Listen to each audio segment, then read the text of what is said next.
For centuries, humanity has chased an elusive dream, the dream of absolute safety.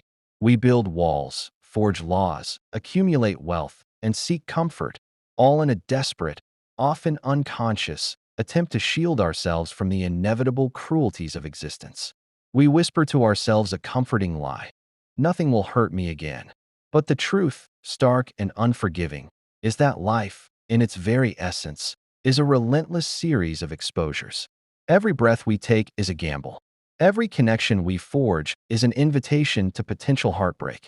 Every ambition we pursue is a pathway to possible failure. We are born vulnerable, and we remain so until our final breath. The world outside, with its chaotic currents and unpredictable storms, will inevitably deliver blows. It will betray, it will disappoint, it will inflict loss. But what if the most devastating wounds aren't inflicted by the external world at all?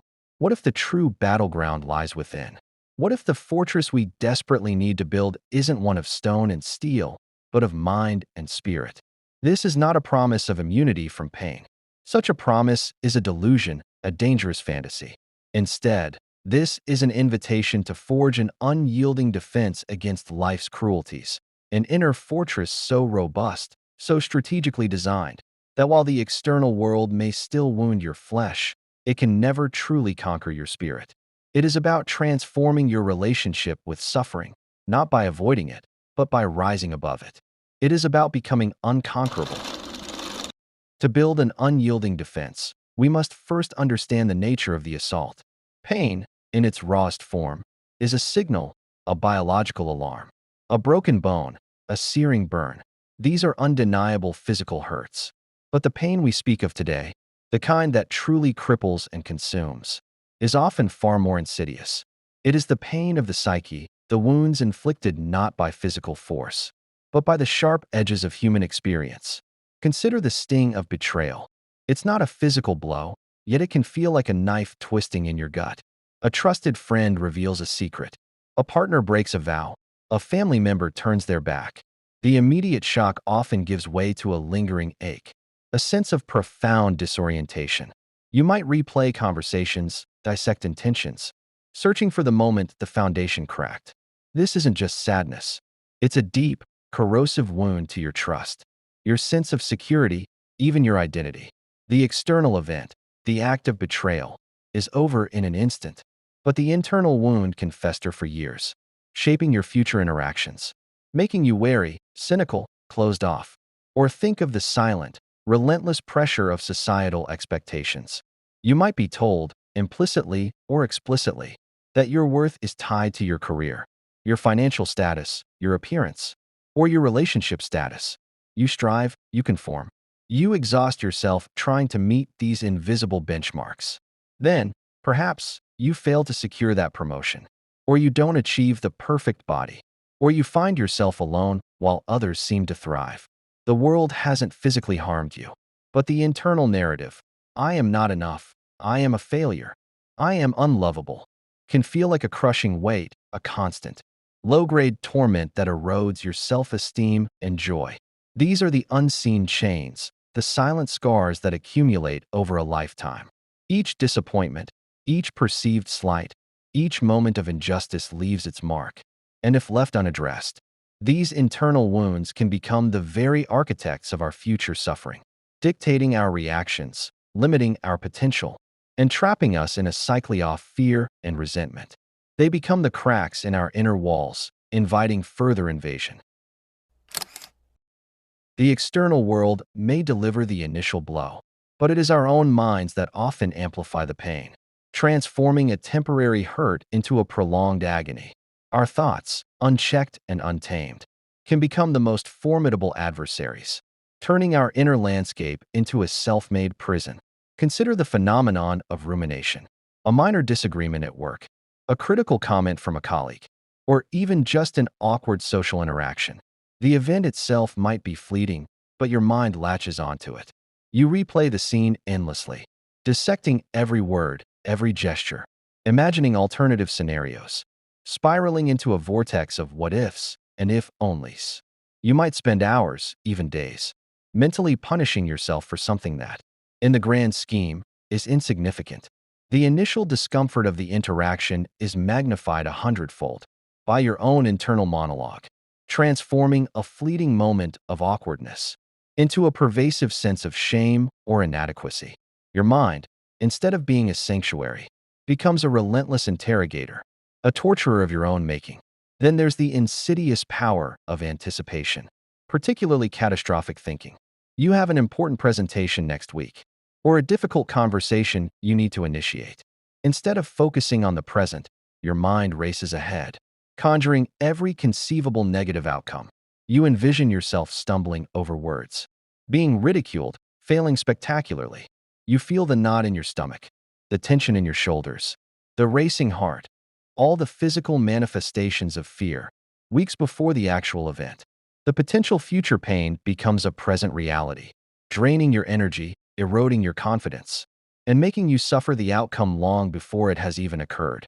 As Seneca so wisely observed, we suffer more often in imagination than in reality. Our minds, left unguarded, are expert architects of their own torment. This is the crucial insight. Much of our suffering is not a direct result of what happens to us, but how we interpret, anticipate, and dwell upon it. The external world provides the raw material, but our internal narratives weave the tapestry of our pain. To build an unyielding defense, we must learn to dismantle these internal prisons, to reclaim sovereignty over our own minds. The first, and perhaps most challenging, cornerstone of your inner fortress is radical acceptance. This isn't about resignation or apathy. It's about a profound, unflinching acknowledgement of reality. However harsh it may be, it means shedding the comforting illusions, the wishful thinking that life should be fair, that people should always be kind, that good things should always happen to good people. The truth is, life is inherently unpredictable, often unjust, and frequently indifferent to our desires. Consider the devastating impact of a natural disaster, a flood, a wildfire, an earthquake. Homes are destroyed, lives are uprooted, futures are shattered. In the immediate aftermath, there's shock, grief, anger. But for those who begin the long, arduous process of rebuilding, a crucial shift occurs. They accept that the event happened. They don't dwell on why me, or it shouldn't have happened. They acknowledge the immense loss, the unfairness of it all. But they also recognize that fighting against the reality of the event is futile. Their energy shifts from railing against what was to focusing on what is and what can be. This acceptance, while painful, is the very ground upon which resilience is built. It's the moment you stop trying to control the uncontrollable and start focusing on what you can influence, your response. This principle extends to personal relationships and societal structures. You might discover a deep-seated corruption in an institution you once respected, or realize that a loved one harbors prejudices you find abhorrent. The initial reaction might be disbelief, anger, a desperate desire for things to be different. But true strength emerges when you accept these uncomfortable truths. You don't condone the corruption or the prejudice, but you acknowledge their existence. You stop expending energy on the fantasy of a perfect world or perfect people, and instead, you focus on what actions you can take, if any, within the reality that exists. This acceptance liberates you from the exhausting battle against what is, allowing you to channel your energy into constructive responses rather than futile resistance. This radical acceptance is the bedrock. It's the realization that while you cannot control the waves, you can learn to navigate the ship. It's the understanding that the external world will always present challenges, but your inner world can remain unshakable. If this exploration of uncomfortable truths resonates with you, if you find yourself nodding along to the unsettling realities we're uncovering, consider joining our community for more insights into the shadows of existence. Subscribe and become part of a growing collective seeking deeper understanding. With the foundation of acceptance laid, we begin to erect the walls of our fortress, the practice of dispassion. This is perhaps the most misunderstood concept in the pursuit of inner strength. It is not about becoming cold, unfeeling, or apathetic.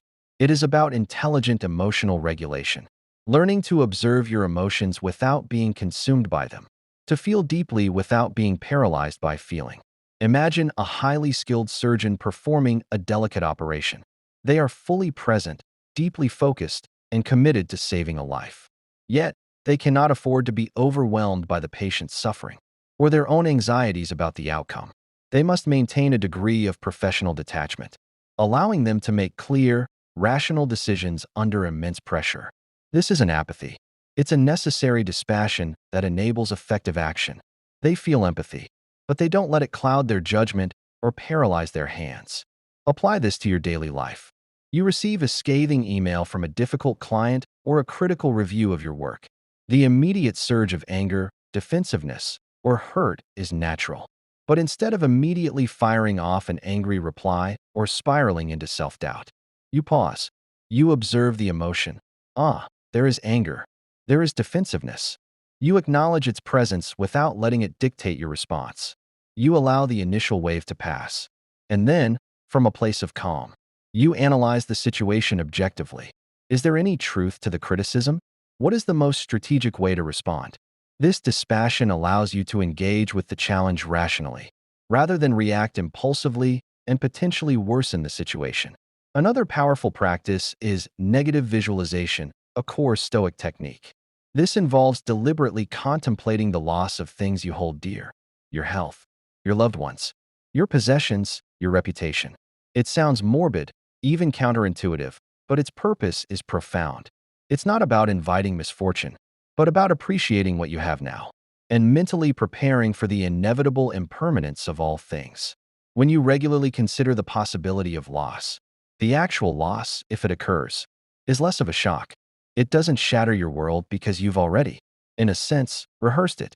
Think of a parent who, while deeply loving their child, also quietly acknowledges the fragility of life. They cherish every moment, but they also understand that life is uncertain.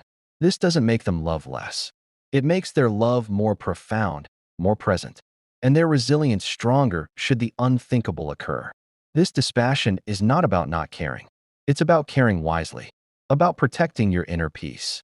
By understanding the transient nature of all external things, it's about building walls that allow you to witness the storm without being swept away by its currents.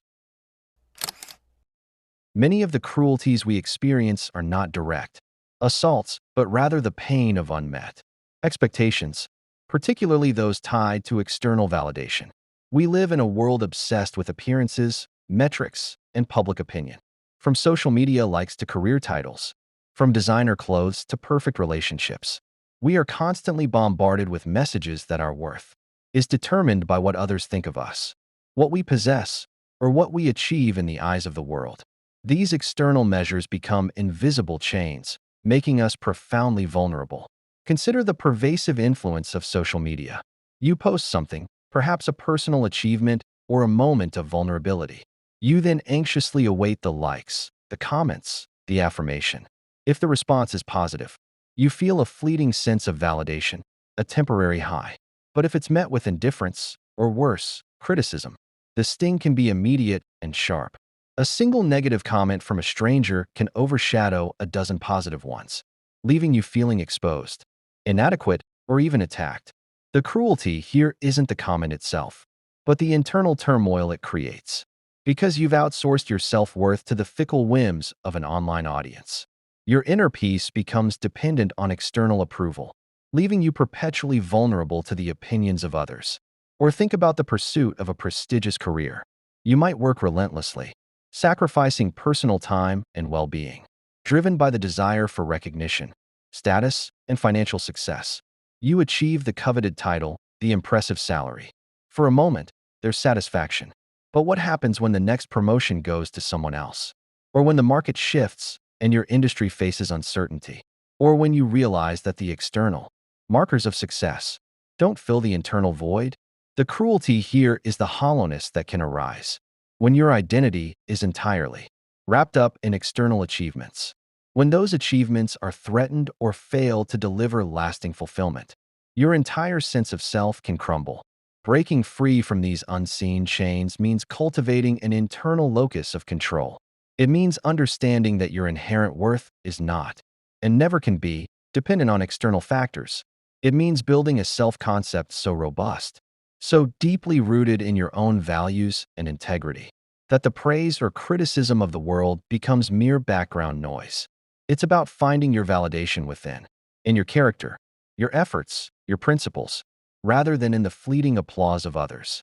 This doesn't mean becoming aloof or uncaring about what others think. It means recognizing that while feedback can be useful, your fundamental sense of self-worth is non-negotiable and internally generated.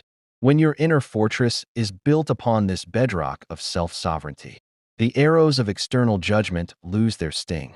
They may glance off the walls, but they can never penetrate to your core. Even with strong foundations and sturdy walls, a fortress is incomplete without a vigilant watchtower. This watchtower is mindfulness, the practice of cultivating present moment awareness, of observing your thoughts and feelings without judgment, and of understanding the true nature of your internal landscape. It is the ultimate defense against the mind's own self-inflicted wounds. Imagine you're walking through a dense, unfamiliar forest. Without a map or compass, you're easily disoriented, prone to stumbling, and vulnerable to hidden dangers. Your mind, left unchecked, can be just such a forest, a chaotic tangle of thoughts, emotions, and impulses that lead you astray. Mindfulness is your compass, your map, and your ever-present guide. When a wave of anxiety washes over you, instead of immediately reacting or trying to suppress it, mindfulness allows you to pause. You notice the racing heart, the shallow breath, the churning stomach. You observe the thoughts that accompany it. I'm going to fail. This is unbearable. But crucially, you don't engage with these thoughts as absolute truths. You simply observe them, like clouds passing in the sky. There's the thought of failure. There's the feeling of anxiety. This creates a vital gap between stimulus and response. In that gap lies your freedom. Consider a moment of intense anger. Someone cuts you off in traffic, or a colleague makes a dismissive remark. The immediate impulse might be to lash out, to retaliate, to fuel the flames of rage. But with mindfulness, you can notice the surge of heat, the tightening in your jaw, the urge to react. You can choose to step back, to breathe, to simply acknowledge the anger without letting it control your actions. You realize that the anger is a temporary state, a visitor, not the essence of who you are. This doesn't mean you don't feel anger. It means you don't become anger. You become the observer of it.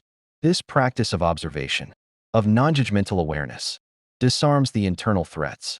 It allows you to identify the subtle ways your mind tries to trick you, to amplify pain, to create suffering where none truly exists. It reveals the patterns of rumination, the triggers of fear, the insidious narratives that undermine your peace.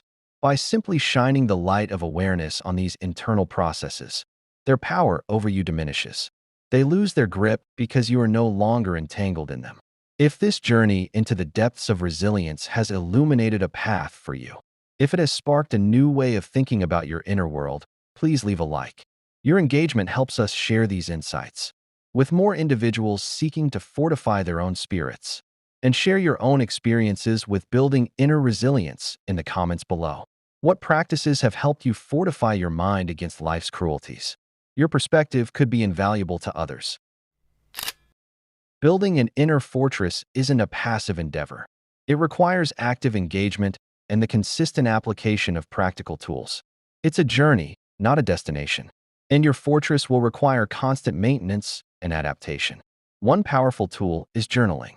Not just a diary of events, but a dedicated space for introspection. Write down your fears, your anxieties, your moments of pain. By externalizing these internal struggles, you gain perspective. You can see the patterns, challenge the irrational thoughts, and process emotions without letting them fester. It's like mapping the hidden passages and weak points within your own mind. Setting clear boundaries is another critical defense. This applies to your time, your energy, and your emotional space. Learning to say no to demands that drain you, distancing yourself from toxic relationships, and protecting your mental quietude are acts of self-preservation. These boundaries are the outer walls of your fortress, preventing unnecessary incursions and preserving your inner resources. Seeking wisdom from those who have walked similar paths is invaluable. This could be through reading philosophy, psychology, or spiritual texts. It could be through engaging in meaningful, conversations with mentors, or trusted friends. Learning from the insights of others provides you with a vast arsenal of strategies and perspectives, helping you to understand that your struggles are not unique and that solutions exist. Finally, purposeful action is the ultimate expression of your fortified self. When you are grounded in acceptance, dispassion, and awareness, you are empowered to act not from fear or impulse, but from intention and principle. This might mean pursuing a passion despite external criticism, advocating for a cause you believe in, or simply choosing kindness in the face of adversity. Each deliberate, values-driven action reinforces the strength of your inner fortress, proving to yourself that you are the master of your domain, regardless of the chaos outside. The world will continue to spin, indifferent to our desires for comfort and safety. Pain will find you. Loss will touch you. Injustice will cross your path. These are the undeniable realities of existence. But the suffering, the prolonged agony, the crushing weight that often accompanies these events, that is largely a choice. It is the consequence of an unguarded mind, a fortress left unbuilt. To build your inner fortress is not to become invulnerable to pain, but to become unconquerable by it.